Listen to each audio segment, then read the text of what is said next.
Salut à toutes et à tous, ravi de vous accueillir pour un nouveau numéro de PL Club. Le mois de décembre est le moment le plus merveilleux de la saison de Première Ligue parce que on joue parfois 2 fois par semaine. C'est le cas en tout cas après la 14e journée. On est en plein milieu de la 15e journée. Cette émission est d'ailleurs enregistrée avant les 2 matchs du jeudi soir. Et nous, on va déjà parler du week-end, la 16e journée qui va arriver très rapidement en compagnie de Bruno. Salut. Salut Bruno. Salut Philippe. Et puis évidemment Christian qui va nous accompagner comme tous les jeudis tout au long de cette émission. Tout va bien Christian? Tout va très bien, merci. Madame la Marquise, je vous propose peut-être de voir les meilleurs moments de cette 15e journée qui a commencé mardi. Je vous rappelle qu'il reste encore 2 rencontres, Everton, Newcastle et Tottenham West Ham. Mais là, on va le faire chronologiquement. C'était la première rencontre de mardi et on voit que Burnley, malgré sa victoire du week-end, est retombé dans ses travers parce que cette sortie de balle est ratée. Et Wolverhampton en profite pour faire un 0. Le 8e but de Wang. C'est le 12e but encaissé sur erreur individuelle. Exactement, donc ça coûte beaucoup de points à Burnley. Ça, c'est le moment incroyable. Regardez, 97e minute, c'est 3-3 entre Luton et Arsenal. Le ballon arrive dans les pieds d'Ødegaard, le centre, et Declan Rice, l'homme qui valait 100 millions de livres, parvient à faire 4-3 à la 97e minute. Victoire d'Arsenal qui prend un petit peu de large en tête du classement. Et coup de tête absolument somptueux. Il faut être anglais pour réaliser ça. Bournemouth joue de mieux en mieux et prend des points puisqu'ils ont gagné 0-2 du côté de Crystal Palace. Où plus rien ne va. Avec un but de Moore et c'est quand même 3 victoires et un partage sur les 4 dernières journées pour Bournemouth. Contre Aston Villa. En plus. Alors Fulham, là il y a eu une avalanche de buts. Fulham qui avait beaucoup de mal à marquer. Jusque maintenant il y a 2-3 matchs là. Ils marquent quasiment au moins 3 buts par rencontre. Et ils ont gagné 5-0 avec un doublé de Jiménez. Ouais, c'est 11 buts en 3 matchs je pense pour les Cottagers. Victoire donc de Fulham face à Nottingham. Brighton. Le 2-1 ici avec un jeune joueur, un de plus du côté de Brighton, Inselwood, 18 ans et qui marque le but de la victoire face... Dont le père a joué au football, le grand-père a joué au football et l'oncle a été agent ou responsable du club de Brighton aussi. Victoire importante pour Liverpool qui va gagner 0-2, confirmation dans le temps additionnel avec ce but de Szoboszlai, 0-2 à Sheffield United qui vient changer de manager, mercredi soir toujours, c'était l'affiche en tout cas, le match de prestige. Doublé de McTominay qui sauve une fois de plus Manchester United qui l'emporte 2-1 face à Chelsea. Avec un tout bon Garnacho aussi dans cette rencontre. Et deuxième doublé de McTominay qui est le meilleur buteur de Manchester United. Aston Villa, l'équipe en vogue pour le moment, bat Manchester City 1-0 sur cette frappe déviée de Leon Bailey. On va en parler, Aston Villa, parce que c'est un des matchs que l'on va préfacer du week-end, mais résultat important, rien ne va plus du côté de Manchester 3 City. sur 12, imaginez, toute compétition confondue. Jouer 4 fois sans Rodri et perdre ces 4 matchs-là. Incroyable. Ouais, et 9 buts encaissés contre 8 marqués en 4 rencontres. Ça, c'est tout à fait étonnant. Et hier, c'était 22 tentatives au but pour Villa, 3 pour le but est un petit peu chanceux, mais si on regarde les statistiques, c'est largement mérité pour Aston Villa qui a vraiment poussé Manchester City dans ses derniers retranchements. L'effet marquant après la 14e journée et une partie de la 15e journée, avant les 2 derniers matchs en tout cas. Plus de cartons rouges déjà cette saison que sur toute la saison dernière. De mémoire, c'était 31, le nombre de cartons rouges. Déjà, étonnant. Bon, c'est peut-être aussi le VAR qui a un petit peu resserré les boulons. Oui, je ne suis pas sûr. C'est peut-être beaucoup d'engagement dans beaucoup de matchs aussi. Il y a énormément de buts aussi. Oui, on a des scores assez étonnants. Effectivement. Liverpool, première clean sheet en déplacement de la saison. On l'a vu, le 0-2 du côté de Sheffield United.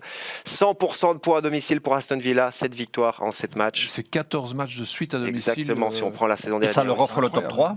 Exactement, on en reparle dans quelques instants. Et puis Manchester City, 4 matchs consécutifs sans victoire, 3 partages et la défaite de mercredi soir. C'est la première fois qu'il n'y a pas de victoire en 4 journées de Première Ligue depuis 2017. Et c'est la première fois que Guardiola subit autant de tirs dans un match, toute équipe à Aston Villa.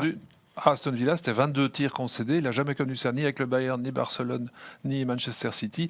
Et il n'a jamais connu de match avec aussi peu de tirs en sa faveur, 3 sur toute la rencontre. Ça confirme que Manchester City est dans le creux. Il faut les tourmenter pour avoir une chance contre eux. Il faut tenir ce rythme-là aussi. Et apparemment, Aston Villa a tenu. Et Unai Emery n'avait jamais gagné contre Guardiola. Grosse première pour Unai Emery, effectivement, face à son compatriote.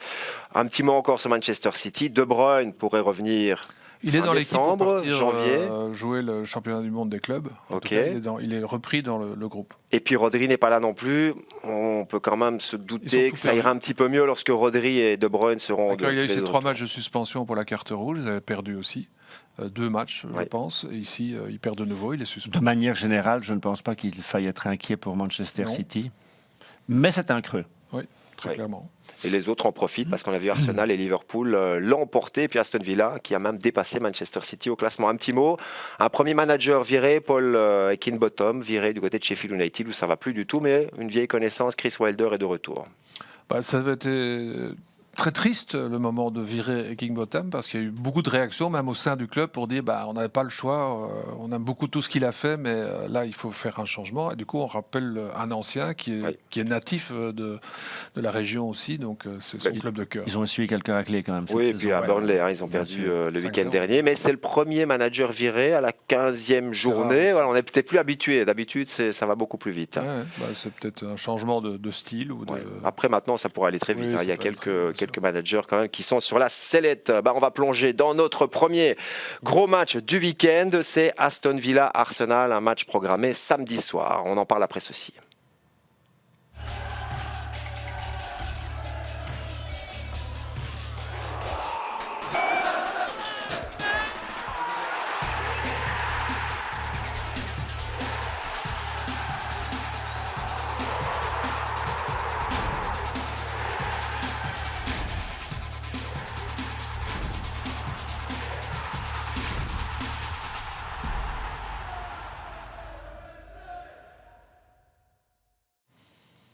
On rappelle le classement incroyable de cette équipe d'Aston Villa, 3e avec 32 points.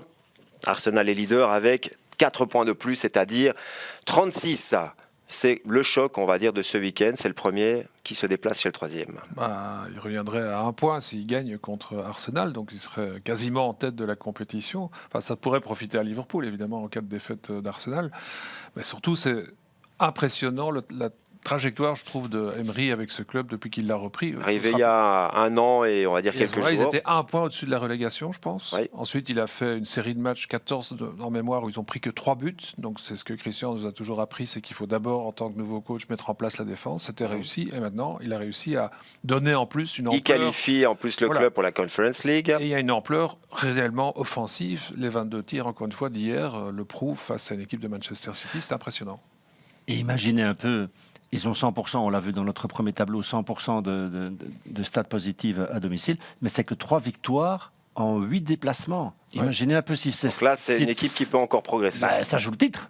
Si on progresse... C'est ce que dit Guardiola. Il dit Aston Villa doit être considéré comme un candidat au titre. Est-ce qu'on peut être d'accord avec lui ou bien un bon communicateur aussi. On va commencer par un candidat au top 4. Exactement. Ça devient très sérieux. Qualification avec des champions, ce serait déjà énorme évidemment pour Aston Villa.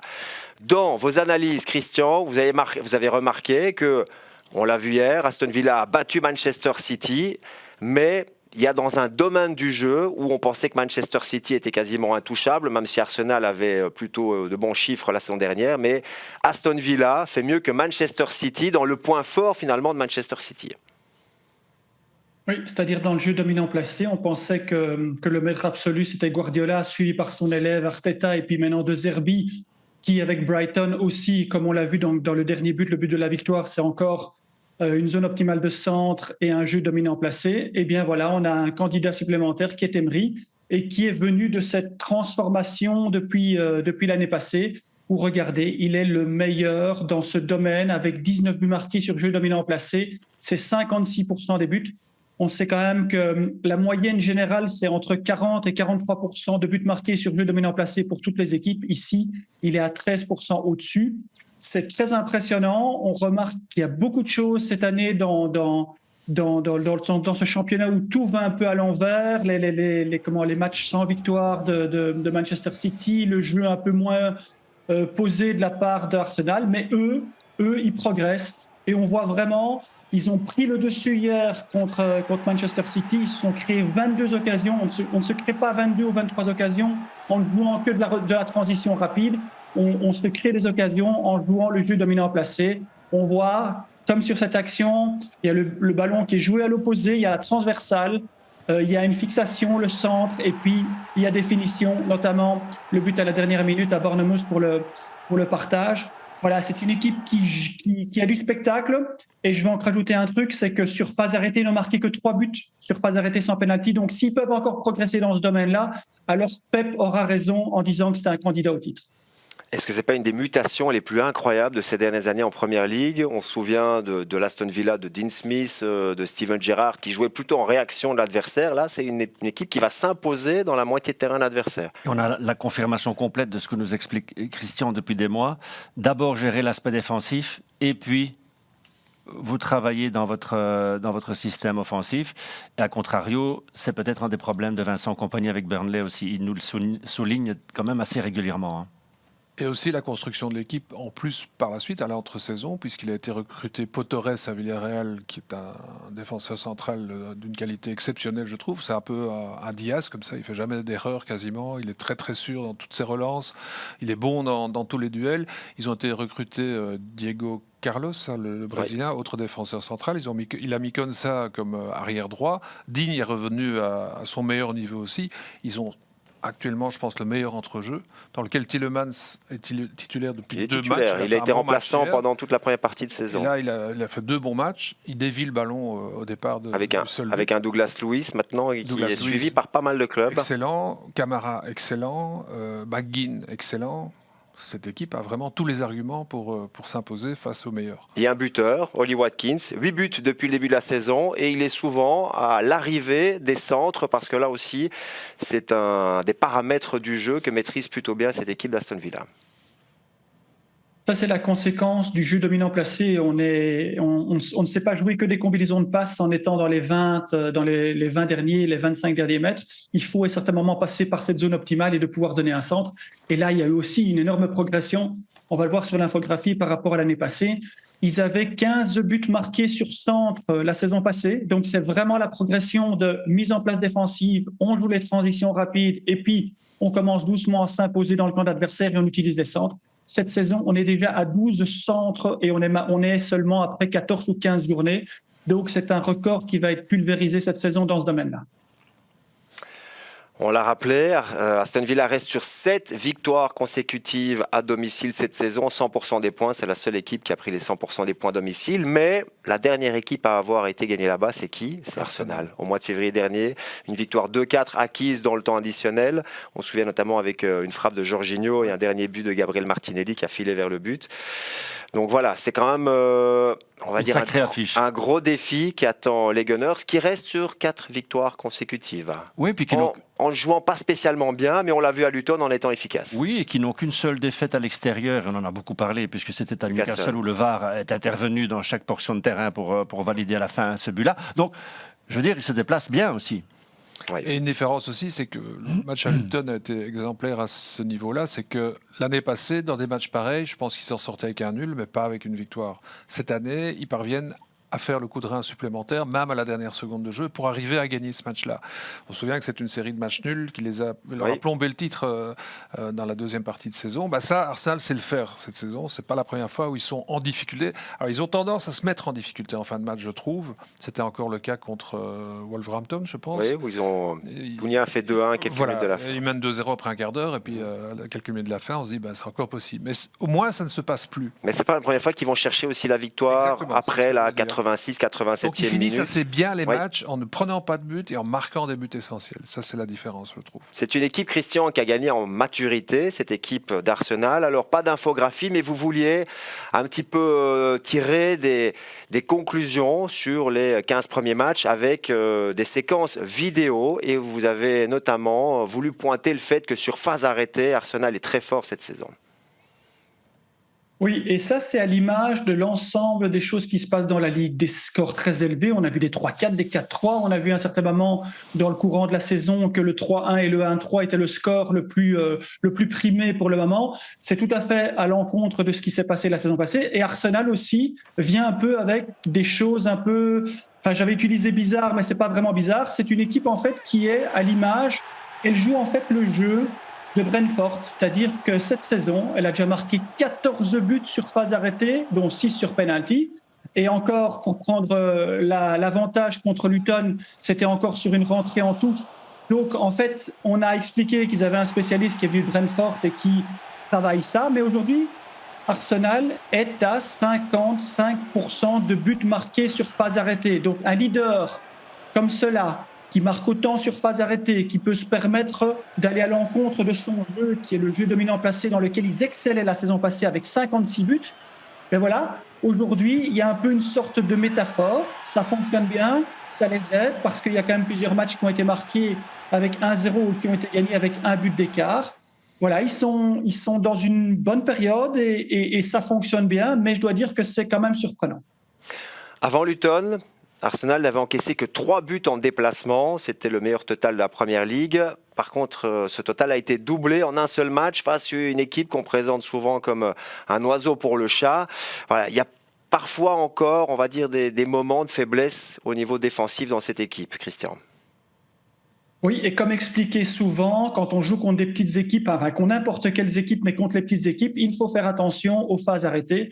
Ils ont encaissé 2 buts sur phase arrêtée contre Luton, et c'est 2 fois avec une approximation de la part de Raya. Alors, ce n'est pas les premières. Alors, c'est vrai qu'ils n'encaissent pas énormément de buts, mais tous les buts encaissés maintenant sont un peu des faiblesses défensives, c'est un peu des choses déviées, ce sont des deuxièmes ballons sur des reprises. Donc il y a quelque chose en fait un peu qui fonctionne un peu moins bien dans la justesse défensive. Là on le voit, il n'y a aucun danger, il y a un tir croisé, ok, il est à mi-distance, mais un gardien de ce niveau-là, c'est pas possible, ça passe en dessous de sa hanche. Donc il y a quelque chose à peut-être recorriger de la part du gardien de but. Alors là, je me tourne évidemment vers Bruno, qui a toujours un avis pointu sur les gardiens. Arteta voulait une solution pour son gardien, c'est-à-dire remplacer Ramsdale par Raya. Est-ce qu'il n'a pas créé un problème entre les deux ? C'est-à-dire que le problème, c'est qu'il perd Ramsdale. Oui. On sait déjà qu'il y a une fébrilité chez Ramsdale. Je parle psychologique, il l'a reconnu lui-même, mais il avait un gardien immense. Qui a joué toute la saison dernière. Qui a joué toute la saison, qui de temps en temps vous fait une erreur technique monstrueuse, mais qui a fait une compétition extraordinaire, qui est devenu quasiment le numéro 1 en Angleterre. C'est pas rien, en tout cas sélectionnable en puissance en Angleterre. Il fait venir Raya pour un choix très spécifique. Je pense que c'est lié au jeu au pied. Après, sur ce qu'on voit là, Raya n'a pas le physique d'un Ramsdale. Et donc, les buts qu'on vient de voir encaissés par Raya, on est en pure problématique technique. Un des pires ballons que vous pouvez recevoir, c'est le ballon qui lui passe parce qu'il est tellement près de la cheville. Soit vous essayez l'arrêt réflexe du pied, si vous essayez de plonger à la régulière, il n'y a pas de zone là pour aller chercher ce ballon-là, il va filer. Et puis le positionnement sur les phases arrêtées. Donc il y a une problématique. Ce qui est intéressant d'observer, c'est qu'il y a une problématique. Enfin, il y a un avantage sur phase arrêtée parce qu'il marque beaucoup, Christian vient de nous le dire. Et il y a peut-être un problème aussi de positionnement sur phase arrêtée contre. Maintenant, le gros danger de ce qu'a fait Arteta, c'est que vous perdez la confiance de 2 gardiens en même temps. C'est le pire qu'il puisse arriver. On n'en est pas là encore aujourd'hui, mais ça commence à jaser un peu. Oui, c'est une équipe qui tourne bien. On sent qu'il y a quelque chose qui est vraiment très positif du côté d'Arsenal. Mais Christian, c'est peut-être finalement le seul petit rouage qui grince, c'est le remplacement de Ramsdale par Raya. Et si Raya se trouve comme il l'a fait à Luton, ça pourrait évidemment être un problème qui grandit et qui rend la chose encore plus compliquée. Attention, c'est pas nouveau ce qu'il a fait. Je veux dire, il le fait avec d'autres joueurs, il le fait avec Trossard qui est quand même arrivé la saison passée et qui avait donné un nombre incroyable d'assists et qui est régulièrement sur le banc. Alors là maintenant, il commence les matchs, mais ça a été aussi une polémique. N'oubliez pas qu'il a fait la même chose quand il avait Bernd Leno. Leno était le titulaire incontestable. Il a fait venir Ramsdale en début de saison. Ça a duré 5 matchs et 6 matchs et il l'a remplacé par Ramsdale. Et donc en fait, il essaye peut-être de créer ce qu'on appelle donc ce pendule qui est aussi entre l'ennui entre le manque et l'ennui. Donc il essaye de générer quelque chose pour que les joueurs ne rentrent jamais dans une routine et de croire qu'ils seront titulaires, parce qu'on est très vite remplacé dans ce milieu-là, et c'est Ramsdale qui en fait les frais pour le moment. Alors, il y a un joueur qui ne sera pas remplacé, sauf évidemment s'il est blessé, c'est Bukayo Saka, parce qu'il reste l'étoile, la star, si vous voulez, de cette équipe d'Arsenal. Il a commencé un peu plus calmement le début de saison. Il était un peu moins effectif et on passait un peu moins par le flanc droit. Mais depuis lors, il s'est rattrapé et on voit en fait qu'il est à l'origine et il est un peu le meneur de jeu qui reçoit le ballon sur les flancs et donc c'est lui qui détermine les actions. Il a donné énormément de centres en rentrant dans le jeu. Il passe un petit peu moins par cette zone optimale, mais vers la ligne. Il aime bien faire ce petit crochet et ce centre rentrant où les joueurs savent qu'il faut venir en pleine course en deuxième ligne et c'est très difficile à défendre. Il est en pleine forme. Il a un pied gauche formidable et il sait aussi marquer des pénaltys quand il faut. Donc c'est un des joueurs très importants de l'équipe. Et il sera là évidemment samedi dans ce match tellement attendu. Aston Villa qui va donc accueillir City mercredi soir Arsenal et Luton qui accueille pendant le même temps Arsenal mardi et qui dimanche va accueillir Manchester City. C'est une espèce de chassé-croisé. Ouais, pour Luton c'est un peu dur de terminer. Ils ont failli prendre un point face aux Gunners. Ça s'est joué à quelques secondes. Ils ont pris un point contre Liverpool. Exactement. Ils auraient mérité de gagner ce match d'ailleurs. Ouais. Liverpool a égalisé en fin de rencontre. Luton c'est une équipe assez joueuse qui a beaucoup d'énergie.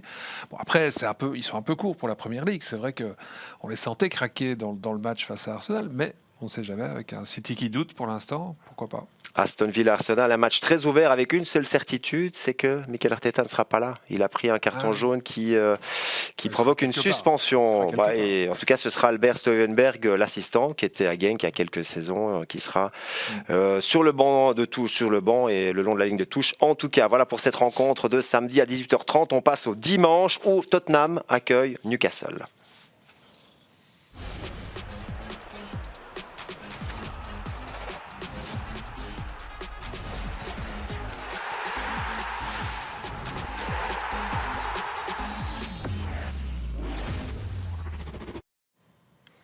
Autre match important, Tottenham 5e avec 27 points, Newcastle 7e avec 26 points, donc un point de différence entre les deux, mais attention, c'est avant les matchs du jeudi soir où Everton accueille Newcastle et où Tottenham accueille West Ham. Tottenham qui va donc jouer 2 matchs à domicile pour une équipe qui était invaincue pendant 10 journées et qui là reste maintenant sur 4 matchs sans victoire, 3 défaites et puis le partage quand même à City le week-end dernier. C'est encore moins bien que City, on parle de crise pour City.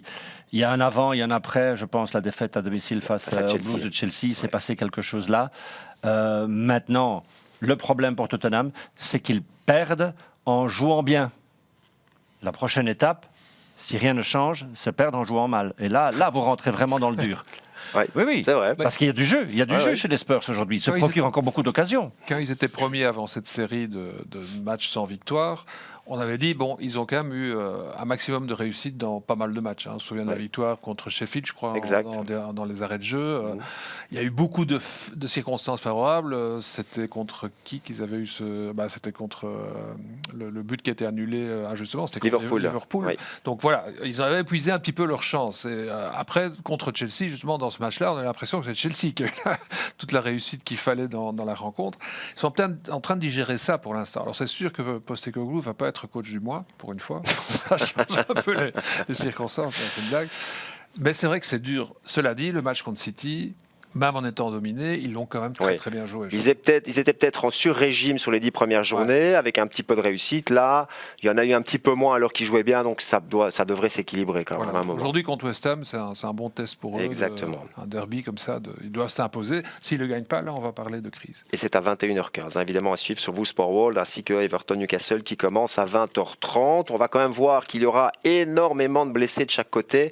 C'est un petit peu le match des infirmeries complètement plein. Mais là, il y en a. Regardez l'infographie préparée par Christian. Il y a quand même du côté de Newcastle, c'est toute une équipe qui est indisponible. Avec Nick Pope, l'un des derniers à être blessé. Tonali, on sait évidemment pourquoi. Et regardez, la liste, elle est quand même impressionnante. Quoique du côté de Tottenham, l'absence de Maddison et de Van de Ven est quand même très préjudiciable. C'était 2 des meilleurs joueurs du début de la saison. Betancourt, qui était blessé, qui est revenu et qui apparemment est de nouveau indisponible, à vérifier évidemment dimanche. Solomon qui a fait des bons matchs aussi. Oui. Alors, c'est pas un titulaire, mais c'est quelqu'un qui apportait aussi des choses intéressantes. D'ailleurs, c'est un vieux de la vieille. Non, c'est sûr que c'est difficile à gérer pour une équipe qui est en reconstruction quand même. Il ne faut pas l'oublier avec le départ de Kane. Oui, je voulais parler de Newcastle, mais on peut attendre. Non, on va parler de Newcastle. Parce que ça frappe, ça fait mal aux yeux quand on voit les statistiques de Newcastle à l'extérieur avec une seule victoire en 6 déplacements. Et encore, ils ont été plantés 8 buts à Sheffield, qui est lanterne rouge aujourd'hui. Donc là, quand même, ça joue en faveur des Spurs. Oui. Bon, Christian, vous l'avez vu, c'est un match avec des équipes qui comptent énormément de blessés, donc pas évident de préparer une telle rencontre, mais avec les joueurs qui restent, que peut-on dire notamment de cette équipe de Tottenham ? Mais là, en fait, ce qui est très bizarre, parce que comme vous disiez tous les deux, Bruno et Philippe, ils ont vraiment bien joué, ils jouent Tottenham, et on a vu dans le match contre Manchester City, mais ils ont pris des risques insensés en sortie de balle, alors qu'ils ont joué contre une équipe de Manchester City qui n'avait pas encaissé sur transition rapide, et les 2 premiers buts, ils les marquent sur reconversion rapide. Donc pourquoi est-ce qu'il faut, et ça vaut aussi pour Burnley, avec les buts qui ont été marqués dans la victoire contre Sheffield, pourquoi est-ce qu'il faut toujours avoir des sorties de balles, mais tellement risquées, pour finalement, au bout du compte, marquer contre les meilleurs sur des transitions rapides? Donc là, je ne sais pas ce qu'il y a dans la conception, je me demande si ce n'est pas plus l'idée de l'entraîneur qui veut aller au-dessus de ce que les modèles et de ce que les compétences demandent pour pouvoir gagner un match en Première Ligue contre des équipes du top. Mais là, il y a des choses depuis Chelsea, depuis la hauteur, cette hauteur de hors-jeu à 3 mètres de la ligne médiane, il y a quelque chose qui s'est passé et ils prennent quand même beaucoup de buts aussi. Donc là, il va falloir rectifier. Et pourquoi ne pas recommencer avec des bases? Et ok, c'est bien, on peut aussi marquer sur reconversion rapide et mettre une équipe en place, c'est pas grave. Bon, c'est une équipe qui encaisse beaucoup, mais c'est une équipe qui marque beaucoup également, grâce notamment à Heung-min Son, qui a vraiment rempli le vide laissé par Harry Kane. Oui, et puis lui, on l'a démontré depuis 3 ans, on a démontré que ça soit avec n'importe quel coach, il a toujours été présent, alors un petit peu moins avec Conte, qui lui voulait que du passage par les flancs. Mais regardez, il a marqué 9 buts. Que ça soit avec Maddison, que ça soit sans Maddison, que ça soit avec Kane, que ça soit sans Kane, il est toujours présent. Là, vous avez vu la reconversion rapide. Je ne sais pas si vous avez remarqué, mais il est parti dans le dos de Doku qui fait une erreur à la base. Il est parti ballon au pied. Doku, qui n'avait pas de ballon, ne savait pas le rattraper. Il ne savait pas le rattraper. Donc ce joueur est vraiment incroyable. Alors, si on a regardé le documentaire sur son parcours et comment est-ce qu'il gère sa carrière, notamment avec son papa qui l'entraîne en dehors des entraînements, on se dit, ben voilà, c'est quelqu'un qui ne peut que réussir parce qu'il est concentré à 100% sur sa carrière et il décortique le jeu, que ça soit dans la lecture pour venir au cordeau, que ça soit en partant en reconversion rapide comme ce but. Regardez, il est derrière Doku. Il passe, alors Doku ne fait pas une grande intervention défensive, mais Doku, après, sur les 30 derniers mètres, il lui prend pas 5 cm. Donc ce type est un joueur extraordinaire et tellement important, surtout avec le nombre de blessés que Tottenham compte pour le moment. Et puis une position numéro 9 qui lui convient bien. Oui, je pense aussi que par certains aspects, on peut le comparer à Ronaldo, en tout cas dans la manière dont il se soigne et il se prépare. À chaque match, il est à 100%. Et ça... Il y a beaucoup de joueurs qui ne le sont pas et ça se voit chaque semaine. Son, un coach, il ne doit même pas se poser la question de savoir s'il est bien ou pas. Il sera bien. Oui, il faut être bien dans sa tête aussi, voilà. Visiblement. Et il est prêt, comme dit Christian. Il étudie les adversaires, il sait contre qui il va jouer. Il connaît chaque fait de jeu déjà avant qu'il ne se passe, en fait. Et il n'a pas rempli le vide de Kane. Hein. C'est pas vrai, ça, parce que il était déjà là avec des stats impressionnantes. Oui. Il y a un vide parce que Kane n'est plus là. Ça, c'est clair. Et qu'il ne trouve peut-être pas encore vraiment aujourd'hui ce deuxième buteur. Bon, là, il y a peut-être un souci. On a un deuxième modèle coréen qui est en train de faire un peu la même chose. C'est Wang du côté de Wolverhampton qui a aussi...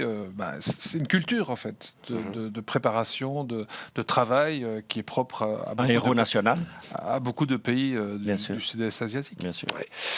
Son sera un élément important évidemment de cette rencontre entre Tottenham et Newcastle. On va s'intéresser à Newcastle. On l'a dit, enfin vous l'avez dit déjà Bruno, une équipe qui est plus performante à domicile qu'en déplacement. On va revoir notamment quelques buts importants marqués par un jeune joueur, Anthony Gordon, qui a marqué le but de la victoire face à Manchester United le week-end dernier, qui l'avait déjà fait face à Arsenal.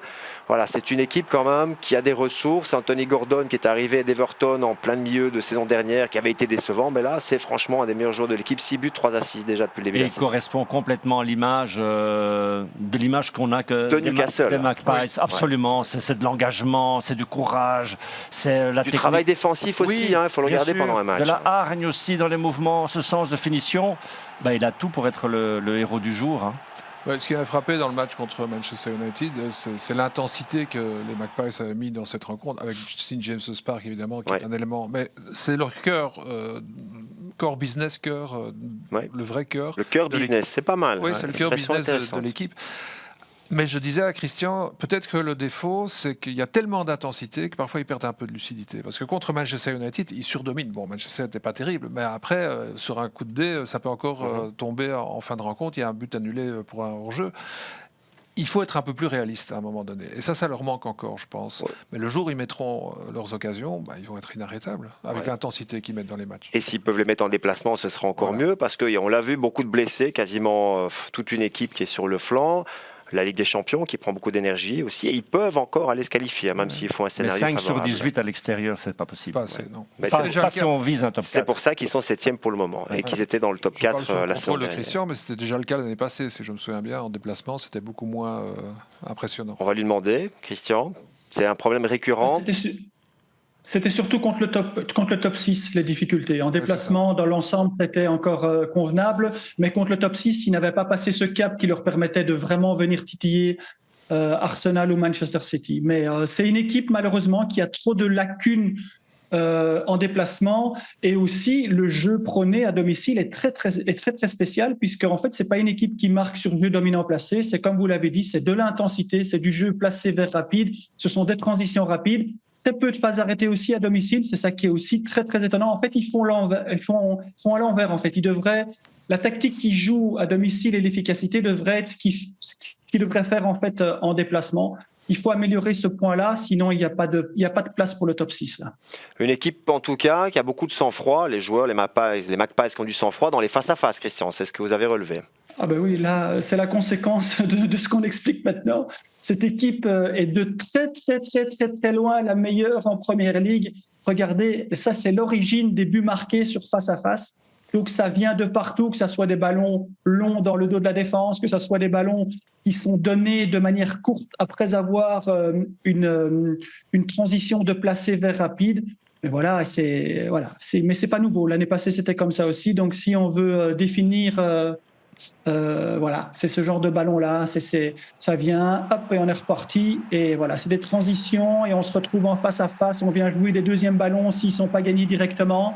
Le dernier but de Isaac, je crois, c'est un but où il y a une circulation de balle devant le rectangle, et en une fois, il y a un ballon qui est dans la profondeur, et il se retrouve, je crois que c'est celui-là, je pense. Non, oui, c'est celui-là, je pense. Il y a un ballon qui va revenir dans l'axe. Je vous confirme, et puis à un certain moment, on se retourne et on se retrouve en face à face, alors qu'au départ, on est en placé. Donc c'est vraiment une constante qu'on essaie de rechercher, puisqu'il n'y a pas de jeu dominant placé et donc il n'y a pas assez de centre.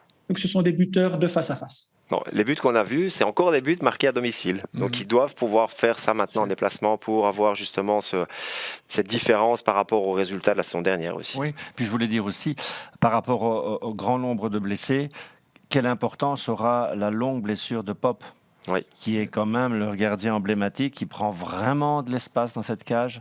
Et donc, à voir. Heureusement que c'est presque le mois de janvier que le mercato va s'ouvrir, parce qu'ils vont aller chercher un autre gardien.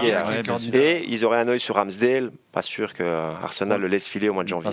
Ils ont quand même Dubravka comme deuxième gardien, qui a été un titulaire indiscutable pendant tout un temps. C'est peut-être l'occasion pour lui de redevenir ce gardien-là.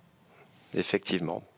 Voilà pour cette rencontre Tottenham-Newcastle, c'est le dimanche 17h30. On rappelle quand même qu'il y aura 2 rencontres encore ce soir, ce jeudi soir, donc après la diffusion de cette émission. 20h30 Everton-Newcastle et 21h15 Tottenham-West Ham. On découvre aussi les rendez-vous de ce week-end. Bruno. Palace-Liverpool, c'est une très très jolie affiche. Goals of the day. Oui, on suivra Manchester United, qui est quand même sur une bonne série pour l'instant. Oui, avec des hauts et des bas quand même. Oui, mais enfin... Un des matchs du week-end, Aston Villa qui accueille les Gunners. Ça, c'est un test grandeur nature pour les deux équipes. Et Manchester City, 3/12, se déplacer à Luton. Est-ce que c'est un cadeau? Affaire à suivre. Il y a de l'intensité, on l'a vu. Petit stade, 12 000 personnes, mais c'est un volcan en éruption. On va aussi voir si Doku revient. Il est annoncé, en tout cas, dans l'équipe de ce week-end. C'est pas encore absolument certain. Beaucoup de lacunes du côté des Blues de Chelsea, mais il y a de l'élan aussi, il y a du talent, de la jeunesse, et les Toffees doivent sortir de la zone des relégables. Donc on verra ça. Et puis Tottenham-Newcastle, ça aussi, c'est une affiche de rêve. Ouais. On rappelle qu'Everton a fait appel à la décision des 10 points de pénalité, donc ça pourrait encore changer le classement, mais pour le moment Everton est toujours parmi les 3 derniers.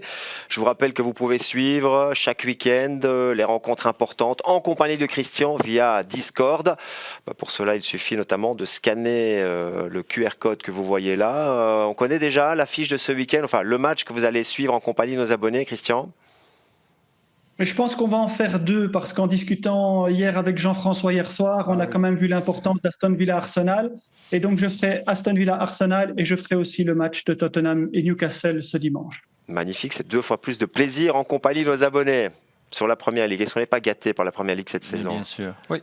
Vraiment, le spectacle, la beauté des buts aussi et le suspense dans beaucoup de rencontres. Et puis on est heureux, on travaille le 24, 25, 26, 27, 28, 29, mais 30, 31 comme tous les et 1er ans, janvier. Comme tous les ans depuis au moins 20 ans, Bruno. Mais oui.